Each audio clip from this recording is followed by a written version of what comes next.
সালাম আলাইকুম। প্রিয় এসএসসি 2025 এবছর বেশিরভাগ স্টুডেন্টের রেজাল্ট খারাপ হয়েছে। এখন তুমি যদি এই খারাপ রেজাল্ট নিয়ে বসে থাকো তাহলে সামনে যে তোমার ভর্তি পরীক্ষা আছে এই ভর্তি পরীক্ষাও তোমার কি হয়ে যাবে, খারাপ হয়ে যাবে। তাই তোমার এই রেজাল্ট খারাপ হয়েছে এই কষ্ট নিয়ে বসে না থেকে তুমি ভর্তি পরীক্ষার জন্য ভালো করে পড়াশোনা শুরু করো। তুমি একটা ভালো একটা ইউনিভার্সিটিতে চান্স পাও, তাহলে তোমার যে রেজাল্ট খারাপ হয়েছে এটা তোমার তখন মনে হবে না। আজকে আমি তোমাদের সাথে আলোচনা করবো রাজশাহী বিশ্ববিদ্যালয়ের ভর্তি তথ্য নিয়ে। আর হ্যাঁ, তুমি যদি একজন ভর্তি শিক্ষার্থী হয়ে থাকো তাহলে এই ভিডিওটা তোমার জন্য অনেক গুরুত্বপূর্ণ। আর হ্যাঁ, অবশ্যই কিন্তু একটি লাইক এবং একটি সাবস্ক্রাইব করে দেবে। তাহলে চলো আমরা দেখে আসি রাজশাহী বিশ্ববিদ্যালয়ের ভর্তি তথ্য। দেখো, রাজশাহী বিশ্ববিদ্যালয়ের তোমার সেকেন্ড টাইম আছে। এখানে তুমি এসএসসি 24 ও 25 বছর শিক্ষার্থীরা ভর্তি পরীক্ষা দিতে পারবে এবং এসএসসির কোনো উল্লেখ নেই। এবং জিপিএ যোগ্যতা, তোমার রাজশাহী ইউনিভার্সিটি তোমার প্রাথমিক আবেদনে তোমার যদি মানবিক বিভাগ অর্থাৎ এই 3.3 এবং 3 এসএসসি তে 3 এবং এসএসসি তে 3 যদি দুটো মিলে 7 হয় তাহলে তুমি মানবিক থেকে প্রাথমিক আবেদন করতে পারবে। বাণিজ্য বিভাগ থেকে 2 ইউনিট, এখানে তোমার এসএসসি তে 3 এবং এসএসসি তে 3 মোট 7 হলে তুমি বাণিজ্য থেকে কি প্রাথমিক আবেদন করতে পারবে। আর এখানে তোমার মানবিক এবং ভারত যারা প্রাথমিক আবেদন করতে পারে তারা বেশিরভাগই সিলেকশনে টিকে যায়। এবং বিজ্ঞান বিভাগ থেকে তোমার 3.50 এবং 3.50, এসএসসি তে 3.50 এবং এসএসসি তে 3.50 যদি টোটাল যোগ করে দিয়ে তোমার 8 হয় তাহলে তুমি কি প্রাথমিক আবেদন করতে পারবে। প্রাথমিক আবেদন করার পরে সিলেকশন পদ্ধতি আসে। তোমার জিপিএর উপর ভিত্তি করে প্রত্যেক ইউনিটে তোমার 92,000 স্টুডেন্ট পরীক্ষা দেওয়ার সুযোগ। তাহলে তুমি যদি বিজ্ঞান ইউনিটের প্রথম 92,000 মধ্যে হয়ে থাকো তুমি তাহলে রাজশাহী বিশ্ববিদ্যালয়ে ভর্তি পরীক্ষা দেওয়ার সুযোগ পাবে।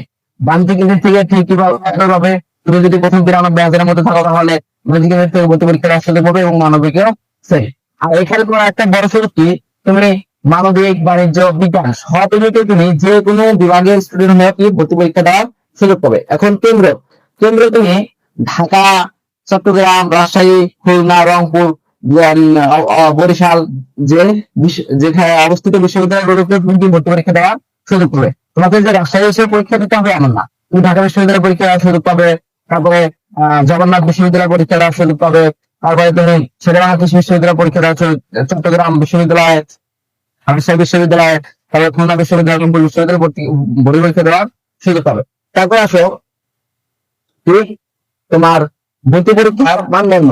তোমার ইউনিটে ফিজিক্সে 25, কেমিস্ট্রিতে 25, আইসিটি তে 5, বায়োলজি বা ম্যাথে দুটোর মধ্যে যে কোনো একটাতে 25 মার্ক এর অ্যান্সার করতে হয়। এখানে কিন্তু তোমার এমসিকিউ আসে মোট 80টা,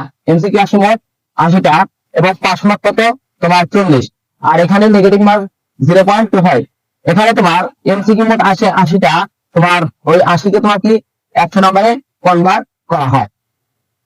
এবং তুমি যদি বিজ্ঞানের স্টুডেন্ট হয়ে থাকো তাহলে তোমাকে এটা অ্যান্সার করতে হবে। এবং তুমি যদি বিজ্ঞানের স্টুডেন্ট না হয়, অন্য বিভাগের স্টুডেন্ট হওয়া, তুমি যদি সিলেটে ভর্তি পরীক্ষা দিতে চাও তাহলে তোমাকে বাংলাতে 25 মার্ক, ইংরেজিতে 25 মার্ক এবং জিকেতে 50 মার্কের অ্যান্সার করতে হবে। তারপর আছে ইউনিট। আর তোমার বি ইউনিটে সিট রয়েছে মোট 1533টি। দেখো বি ইউনিটে কিন্তু সি ইউনিটে সিট রয়েছে 1533টি। সি ইউনিটে তোমার প্রচুর পরিমাণ সিট রয়েছে। তারপর আছে ইউনিটে তোমার সিট রয়েছে 1877টি। এখানে সকল বিভাগের স্টুডেন্ট পরীক্ষা দিতে পারে। তোমার সি ইউনিটে কি সকল বিভাগের স্টুডেন্ট পরীক্ষা দিতে পারে। তুমি যদি এখানে সকল বিভাগের স্টুডেন্টের জন্য বাংলাতে তোমার 28টা এমসিকিউ আছে, তোমার 35 মার্কে কনভার্ট করা হয়। ইংলিশে তোমার 28টা এমসিকিউ আছে, 35 মার্কে কনভার্ট করা হয়।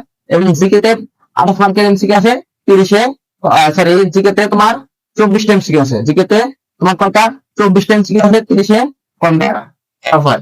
এর মধ্যে তোমার কত 100 মার্ক। আর তাহলে টোটাল এমসিকিউ আছে কয়টি? টোটাল এমসিকিউ আছে তোমার 80টি, তোমার 100 মার্কে কনভার্ট করা হয়। তবে তুমি যদি বি ইউনিটের শিক্ষার্থী হয়ে থাকো, বাণিজ্যিক ইউনিটের শিক্ষার্থী হয়ে থাকো তাহলে তোমার বাংলা থেকে 10, ইংলিশ থেকে 25, ব্যবসায় সংগঠন থেকে 25, হিসাব বিজ্ঞান থেকে 25, ফাইন্যান্স এবং উৎপাদন থেকে তোমার যে দুটো থেকে একটা থেকে তোমাকে 15 মার্কের অ্যান্সার করতে হয়। এখানে মোট। আর তুমি যদি অবিজ্ঞানের অন্য ডিপার্টমেন্টের স্টুডেন্ট হয়ে থাকো তাহলে বাংলাতে তোমার 10, ইংলিশে 25, জিকেতে 50 এবং আইসিটিতে 15 মার্কের অ্যান্সার করতে হয়। মোট তোমার এমসিকিউ আছে কয়টি? 80টি। এবং তোমার 80 কে তোমার কি 100 কে কনভার্ট করা হয়, 100 নম্বরে কনভার্ট করা হয়, এবং পাস মার্ক কত, তোমার পাস মার্ক ছিল 40, এবং নেগেটিভ মার্ক কত 0.25 মানে 25।